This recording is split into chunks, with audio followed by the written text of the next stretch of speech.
আসসালামু আলাইকুম রহমতুল্লাহ। I love Muhammad Mustafa সাল্লাল্লাহু আলাইহি ওয়াসাল্লাম। আমি আমার জান, মাল, মা, বাবা, সন্তান সকলের চেয়ে সবচেয়ে বেশি ভালোবাসি আমার আল্লাহ। তারপর আমি সবচেয়ে বেশি ভালোবাসি আমার নবী হজরত মুহাম্মদ মুস্তফা আহম্মদ মুস্তফা সাল্লাল্লাহু আলাইহি ওয়াসাল্লাম। আমার নবীর নামে কেউ একটা কটূক্তি করবে, আমি বরদাস্ত করব না। সম্মানিত মুসল্লিয়ানে খারাম, মুসলিম ভাই বোনেরা, যারা আমার রাসূলকে নিজের জান প্রাণীর চেয়েও বেশি ভালোবাসেন, একটা কমেন্ট করে জানিয়ে যান। আমার নবী শ্রেষ্ঠতম নবী। আমার নবীকে যে মন থেকে ভালোবাসবে না, সে প্রকৃত মুমিন হতে পারে না। অতএব আমরা সকলেই আমার রাসূলকে দুনিয়ার জান, মাল, মা, বাবা সকলের ঊর্ধ্বে ভালোবাসতে হবে।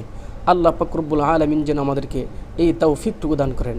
আই লাভ মুহাম্মদ মুস্তফা আহম্মদ মুস্তফা সাল্লাল্লাহু আলাইহি ওয়াসাল্লাম।